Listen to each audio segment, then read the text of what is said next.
هي دي البسبوسة اللي تتاكل، بسبوسة بطعم التمر وكمان غرقانة بصوص الكراميل، سهلة وبسيطة وشيك جدا عند التقديم. يلا بينا نشوف الطريقة على طول مع بعض. في البداية معايا كوباية كبيرة من التمر الطري، وهضيف عليه كوباية كبيرة من المية السخنة جدا، أغطي الطبق وأسيبه لمدة ساعة بالهاند بلندر أو بالخلاط، وههرس التمر كويس جدا لحد ما يكون ناعم بنفس الشكل ده.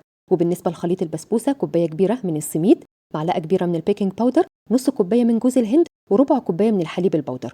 وهضيف كمان ذرة من الملح، ربع معلقة صغيرة من الهيل البودر، ونص معلقة صغيرة من القرفة، وأقلب كويس جدا. معايا كمان بيضة واحدة، معلقة صغيرة من الفانيليا، ونص كوباية من الزيت النباتي. وهضيف كمان علبة من القشطة الجاهزة أو كوباية إلا ربع من القشطة البلدي. وبعد كده أضيف بيوريه تمر، أقلب كويس جدا جدا لحد ما أحصل على خليط البسبوسة.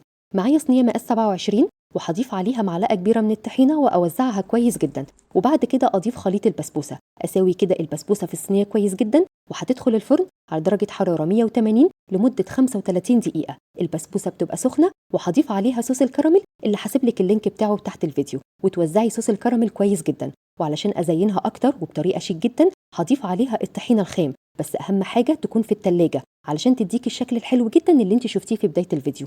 سهلة وبسيطة وطعمها حلو جدا، وحقيقي مميزة ومختلفة. بألف هنا وشفا، وأشوفكم إن شاء الله على خير. باي باي.